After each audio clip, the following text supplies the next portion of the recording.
Hi everybody and welcome back. Ephesians chapter 5 verse 15, Paul says, "See then that you walk circumspectly, not as fools, but as wise, redeeming the time because the days are evil." It's interesting that when we look back in our lives, I'm sure that all of us, somehow we could wish that we could have spent our time more wisely. All of us recognize that we have wasted time. We have lost time.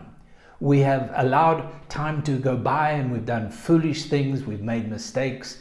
And we know that God has forgiven us.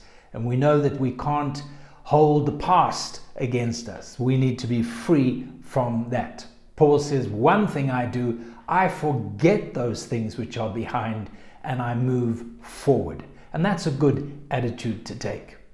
But in this scripture in Ephesians 5, Paul says we can redeem the time. So how does that work? How do we redeem the time? The time is something that we've lost. The years have gone by.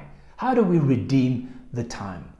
I believe that if we start today to live this day, the day that we have for Jesus, and we give it our all, and we make sure that every moment of this day that we are putting God first in our mind, in our plans, in our activities, in our relationships, in whatever we're doing, we redeem the time.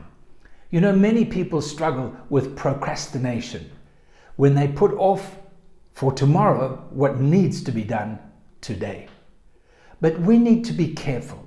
So there's nothing wrong with getting a diary.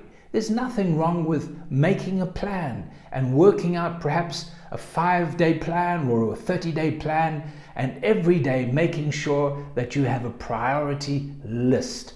Otherwise, we get to tomorrow, look back and we see we've done nothing. Let's redeem the time. Let's use every available opportunity we have to serve the Lord with all of our hearts. No matter what situation we face, no matter what's going on, let's not just have this attitude, well, I need a holiday, I need a break, I need time out, I just need to get away from things. No, please. Let's redeem the time. Let's make the most of the time that God has given to us. We don't know what tomorrow will hold. We don't know what we're going to face down the road. So let's live today, right now. Now is the day of salvation. Let's live it for God with all of our heart, all of our mind, and all of our strength. God bless you.